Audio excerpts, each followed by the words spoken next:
Hi everybody, this is Karma. Welcome back to my channel and my life stories. This video was sponsored by Pop's Trading Post. A link to Pop's Trading Post has been listed below. Thank you for joining me. I have a longer story for you today, so grab a coffee, soda, or beverage of your choice, make yourself comfortable, and on to the story. This story takes place several years ago during my first marriage. It's a long read, but I thought it would be cathartic to write it all out and get it out of my system. Too long didn't read at the end. The cast: EX, that's the ex-husband, the devil incarnate. ECL, ex's crooked lawyer. MCL, my crooked lawyer that took my money. HSF, my high school friend. F1, friend 1, F2, friend 2, and me, the queen of the universe. My first marriage was a real crap show. It only lasted for 2 years, but it actually took me an additional 3 years to get my divorce. That's another story entirely. I may get into it some other time. I was the oldest of my family, but had lived a very sheltered life. My ex-husband was my first boyfriend and my first everything. We lived an hour away from my mom and dad back then. I was extremely close with my mother, so every weekend I liked to go visit. During that time, my mom and I would go grocery shopping, play bingo, visit friends, nothing out of the ordinary.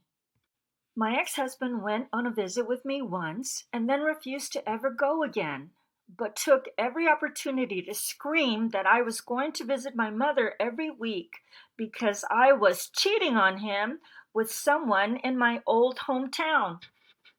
That came out of left field.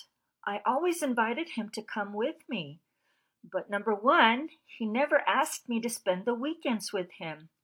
Number two, he never told me what he would do on the weekends when I was visiting my mom. And three, he never stayed home with me if I tried to spend the weekend with him. Instead, he preferred to do his own thing. My ex was the baby of his family. As such, he was used to getting whatever he wanted. He liked the fact that we both had good jobs and lived a really good lifestyle. He always felt that this put him above most people. One weekend, I came home and noticed some strange numbers that were written on the upper passenger side of our vehicle. I asked my ex about it, and he said he had been ticketed for driving around town with an open container of beer. At that time, Texas had an open container law. He also kept insisting that he needed to get an attorney. I asked why. Couldn't he just pay the ticket? But he was adamant that he needed an attorney. I could not understand what the fuss was about if he had just gotten a ticket, but was suspicious about the numbers on the windshield. We made an appointment with an attorney, ex's crooked lawyer, that agreed to represent my ex. I wrote him a check for $1,500, which was almost the total amount that we had in our joint checking account at that time. As I handed my ex's crooked lawyer the check, he laughed. As he was looking at my husband, he said, "It wasn't really your fault. It was your little friend's." "What friend?" I asked. At that moment, ex's crooked lawyer figured that he had made a mistake and clammed up. "I can only address this issue with my client," he informed me. "I wrote you the check, and that's my signature," I yelled at him. "I'm your client." I couldn't get another word out of either of them, so I stalked out of the office. My ex caught up to me and explained that he was riding around with one of our neighbors. Later on, I found out he meant one of our 16-year-old neighbors. He needed an attorney because of the charges he was facing. D.U.I, including contributing to the delinquency of a minor. They were both driving around and drinking beer, and that was why the car had been impounded. I was completely blindsided by all this. My ex was refusing to give me any additional information and was not saying which neighbor he had been with. It didn't matter. I lost trust in him, and I was done. Several pieces clicked into place in my head. My ex worked an early morning shift and went in at 6 a.m., so he was done with work by 2 p.m. I worked from 8 a.m. to 5 p.m. I would always arrive home to find almost all the neighborhood teenage girls, ranging in age from 13 to 16, at my home. As soon as I got there, they all scattered and left. I always found this odd, but never had said anything. Plus, my ex had admitted that he had given one of them a ride on his motorcycle. My world had been turned upside down. There were constant whispers about my ex and several of my teenage neighbors. I spiraled out of control and went into a massive depression I could hardly climb out of. Up until this happened, I thought I loved my ex. Now I realized that I needed to get away from him just to recover my own sanity. He was such a master of gaslighting that I had no doubt that if I had stayed with him, he would have convinced me that everything was my fault. I had a high school friend that had been bugging me to visit them in Virginia. I finally convinced myself to go. I made my plane reservation under my high school friend's name. This was prior to 911, so I would not be able to do this nowadays. My mom lent me the money for the plane ticket. I went ahead and spent the week on autopilot and spent the weekend with my mother as usual. At this point in time, I didn't care what my ex did anymore. I flew to Virginia on a Monday. I only took an overnight bag with me and left behind all my clothes, jewelry, possessions, etc. Looking back, I realized I was not in my right mind, and I was extremely fearful that my ex would find me. My ex, however, didn't waste any time once he realized I had left him. As a big F you to me, he gave all my things away to all of his teenage female friends. Because we had bounced from apartment to house to apartment, we had listed my mom's address as our permanent address. That year, we had a tax refund of $5,000 coming back to us. I did not realize that the IRS had mailed the refund check to my mother until she called me and let me know. The check was written under both my ex's and my name, so neither one of us could cash it without the other's signature. I had paid my crooked lawyer in cash before I left Texas and had him file my divorce. At that time, I thought everything was settled and I could get my divorce and move on with my life. Oddly enough, I got a call from my crooked lawyer asking if I knew anything about the refund check. I told him that my mother had received it and had forwarded the check to me. "You know you can't cash it," he informed me. I responded that I knew that and was surprised to hear him say that I needed to sign and mail the check to him. "Why?" I asked him. "You can't cash the check either." He gave me a song and dance about keeping the check in a file for me, yada, yada, yada. I said I would think about it. But truthfully, after having dealt with all of my ex-husband's lies, my BS meter had tilted to full alert. I wasn't sure what exactly I could do, so I decided to call friend one for help. Friend one and I had been roommates in college, and I had pulled her out of several scrapes, comforted her during her breakups, loaned her money, and driven her to her mother's house whenever she had asked me to. I considered her a good friend. I called her from Virginia and asked her to please just go to my bank and get me a deposit withdrawal slip. I offered to send her money for postage so she could mail it to me. I asked her to do this for me because she lived just a few blocks from the bank.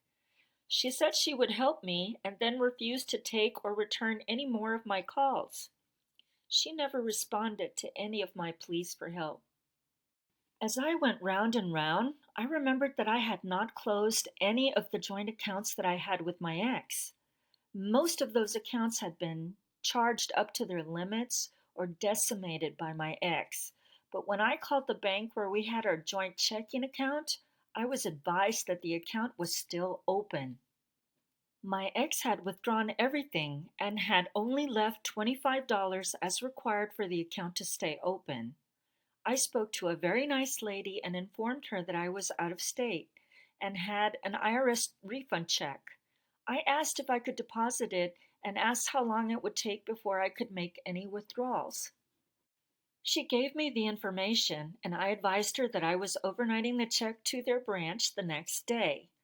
I sweat the 3 days it took for the check to clear, fearful that a statement would be mailed to my ex advising him of the deposit. After the 3 days, I again phoned the branch and asked them to please help me with a withdrawal as I was still out of state. I asked for the balance in the account, and to my surprise, my ex's check had been direct deposited into the account. He had never had the direct deposit changed.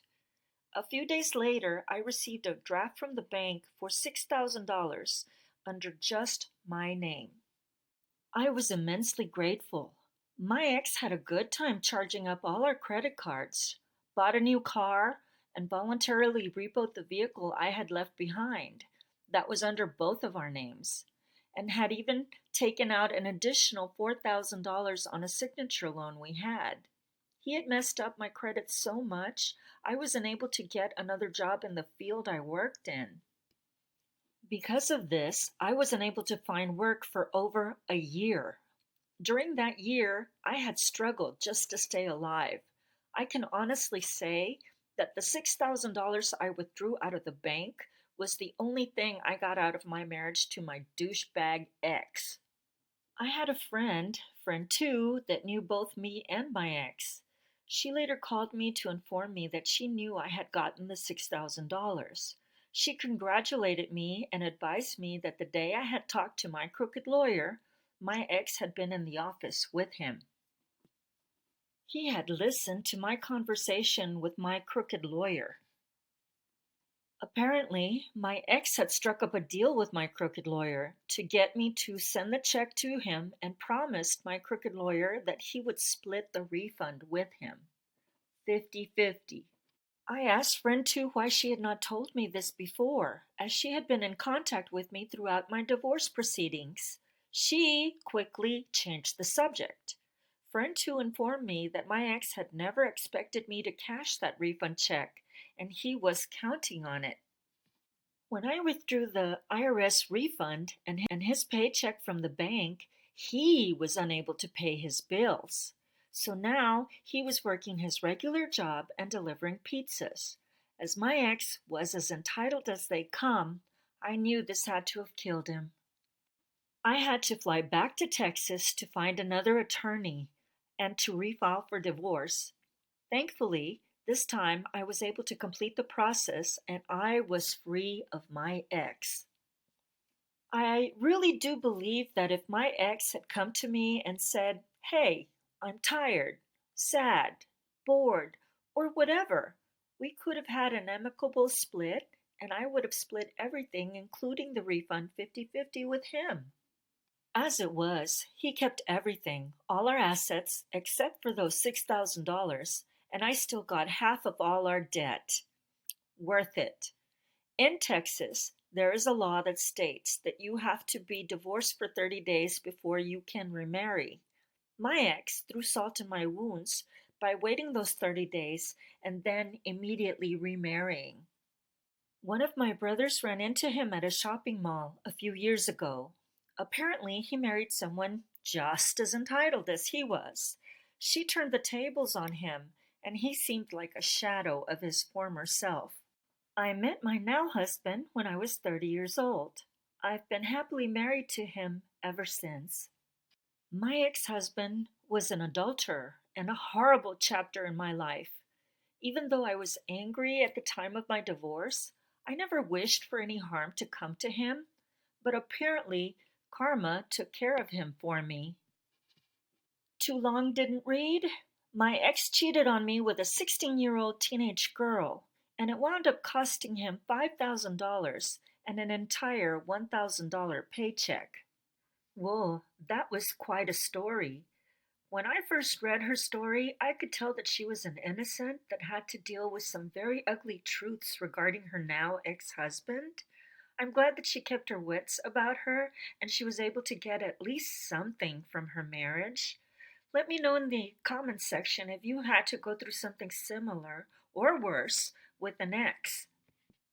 I hope you liked this story. I'd like to thank OP, the original poster and author of today's story. And if you'd like your stories read on my channel, please submit them to karma@karmagetin.com. Thank you again, Pops Trading Post, for sponsoring my video. And if you'd like to place an order through Pops Trading Post, please use code Karmagetin, all caps, at checkout for a 20% discount. Catch you in the next one, and remember, do something nice today and help me change the world.